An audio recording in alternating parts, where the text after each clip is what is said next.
Você sabia que é possível a gente extrair dados de um servidor de banco de dados e inserir em outro servidor de banco de dados utilizando Python? Nesse vídeo eu vou mostrar para vocês passo a passo como a gente extrai os dados do SQL Server e insere esses dados no MySQL. Tudo bem passo a passo, em detalhes e na prática. Então, vem comigo. A primeira coisa que você vai precisar fazer, caso você nunca tenha utilizado uma conexão com SQL ou com MySQL, você vai precisar instalar os pacotes para habilitar essas conexões. A instalação dos pacotes é super simples. Você vai utilizar esse comando aqui, pip install MySQL, pip3 install MySQL-connector-python e pip install pymsSQL. Os dois primeiros comandos é para instalar o pacote de conexão com o MySQL e esse terceiro comando é para instalar o pacote de conexão com o SQL Server. No meu caso aqui eu não vou instalar porque eu já tenho instalado, mas eu vou deixar esses comandos aqui para vocês. Então vamos lá. Aqui a gente vai importar as bibliotecas que a gente vai utilizar nesse nosso exemplo. A gente precisa importar o pacote datetime e time. Isso é só porque a gente vai medir o tempo ali para a gente ver que é super rápido quando a gente insere os registros no MySQL. A gente vai importar o socket porque o SQL Server ele faz uma conexão via socket com TCP/IP. A gente vai importar o pandas porque a gente vai tratar também um data frame e vamos importar lá o nosso pacote que já estão instalados, que é o pymsSQL. E vamos dar um apelido de SQL e vamos importar o mysql.connector para a gente importar a conexão com o MySQL. Então vamos lá, vamos importar os pacotes, importamos. Agora a gente vai criar a nossa conexão com o SQL, porque a gente vai extrair os dados do SQL e vai inserir os dados no MySQL. Então aqui o que a gente vai fazer? A gente está criando uma variável chamada conexão, onde a gente vai chamar o nosso pacote sql.connect e aqui a gente vai passar os dados, que é o servidor. No meu caso é localhost, porque eu vou extrair as informações de um banco de dados que está na minha máquina.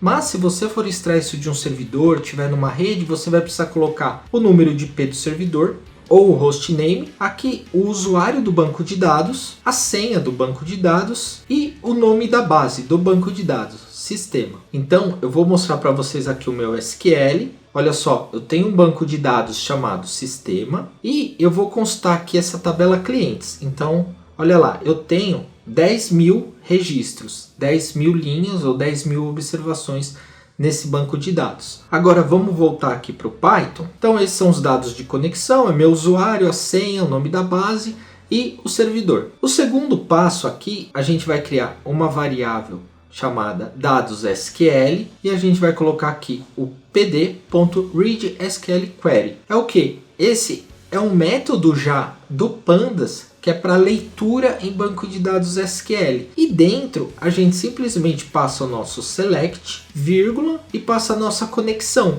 e fecha parênteses. A nossa conexão é o que? É essa variável que tem armazenadas as informações de conexão do banco de dados. Aqui a gente vai passar o select, vírgula, e toda a nossa conexão que está armazenada em uma variável. A partir daqui, o pandas já vai conectar no nosso SQL, vai consultar esses dados e vai salvar as informações nessa variável dados SQL, que já vai ser um data frame. O pandas já vai trazer isso como um data frame. E no final a gente faz aqui, ó, conexão.close, que é para fechar a conexão. Então aqui a gente vai executar agora esse comando. Só que eu vou executar e vai gerar um erro. Eu quero que gere este erro para eu mostrar para vocês como a gente resolve, porque lá na configuração do SQL a gente precisa habilitar uma opção para permitir que o Python chegue até o SQL. Então eu quero gerar o erro, aí a gente vai habilitar esse parâmetro, essa configuração no nosso Configuration Manager do SQL e depois vamos executar aqui novamente para vocês verem que vai funcionar. Eu quero gerar esse erro justamente porque se você vai estar fazendo isso pela primeira vez, vai gerar esse erro para você. E eu já estou te ajudando com a solução, que é super simples. Vamos lá, eu vou executar aqui. Observa que ele gerou um erro, tá vendo? Ele está falando aqui no caso conexão, que ele não consegue chamar com esses dados, tudo. Mas isso aqui é o que?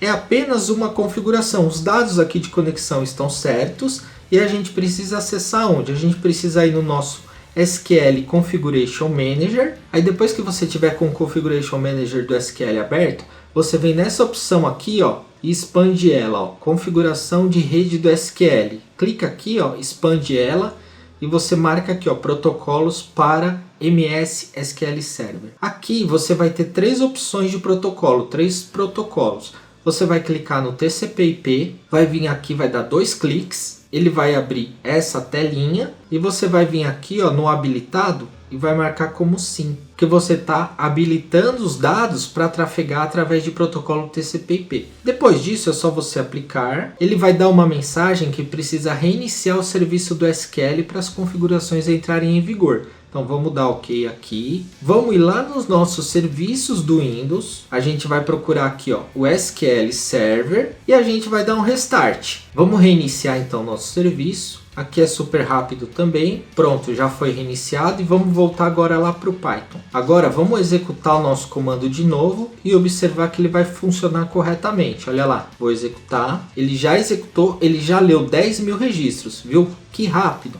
E olha só, dando um shape aqui no nosso data frame, a gente vê que a gente tem 10.000 registros e 5 colunas. Igual está na nossa base do SQL. E aqui a gente visualiza as primeiras linhas do arquivo. Pronto, então aqui já foi o primeiro passo, que é tirar os dados do servidor de origem, do banco de dados de origem, que no nosso caso é o SQL. E armazenamos isso em um data frame. Agora eu vou mostrar para vocês aqui o meu MySQL. Tá vendo? Ó, eu vou dar um select aqui, ó. Estou executando, dando um select. Na tabela clientes, que é um banco de dados chamado Sistema, que eu montei aqui para fazer esse teste com vocês. Então pode observar aqui que aqui a gente está com a tabela vazia, nossa tabela de clientes está vazia.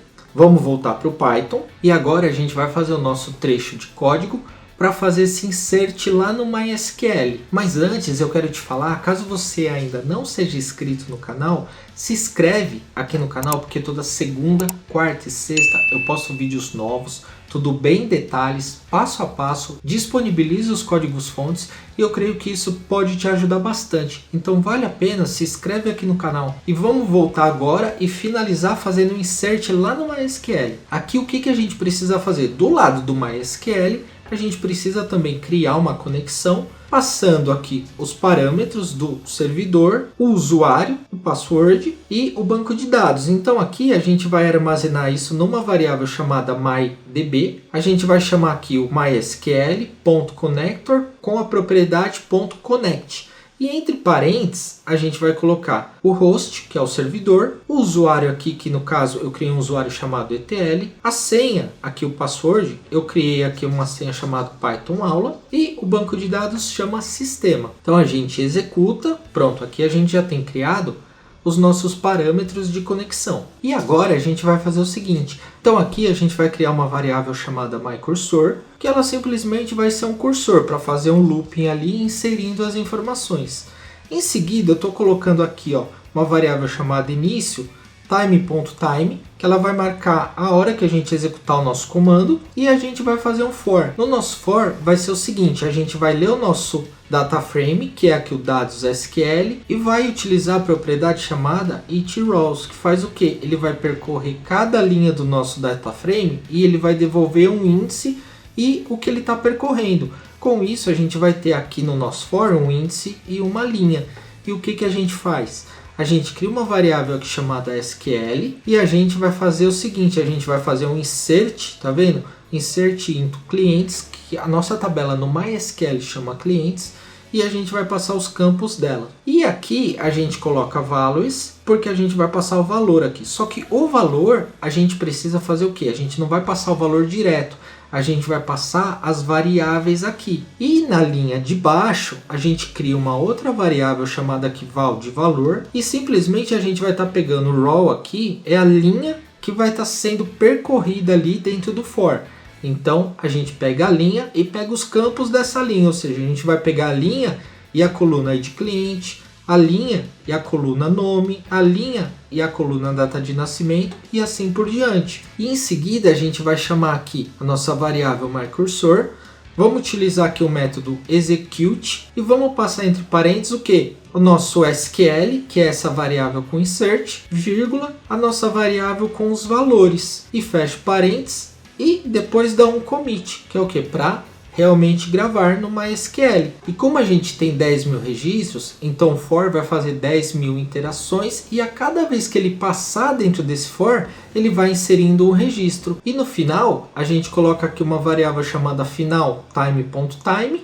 Depois que acabar tudo, vai marcar o tempo de execução para a gente poder exibir quantos segundos levou esse processamento. Então olha só, vamos executar, começamos a executar, aqui ele já está processando e já vai finalizar a nossa instrução. Pronto, ele já finalizou e levou 17 segundos para ele inserir lá no MySQL 10.000 registros. Olha só, vamos olhar no MySQL e vamos dar um select de novo na nossa tabela. Olha lá, 10.000 registros. A gente pode dar um count aqui também para a gente conferir se tem 10.000 registros. Olha lá, 10.000 registros. São os mesmos registros que a gente tirou do SQL e inseriu no MySQL. Viu só como é simples, como é rápido, é fácil, não tem nada complicado aqui. E é super prático. Se a gente precisa fazer um trabalho desse no nosso dia a dia, a gente consegue fazer isso com Python de forma bem rápida e prática. E nesse vídeo era isso que eu queria mostrar para vocês. Se você ficou com alguma dúvida ou tiver alguma sugestão, deixa para mim aqui nos comentários que eu te respondo o mais rápido possível. Muito obrigado e até o próximo vídeo.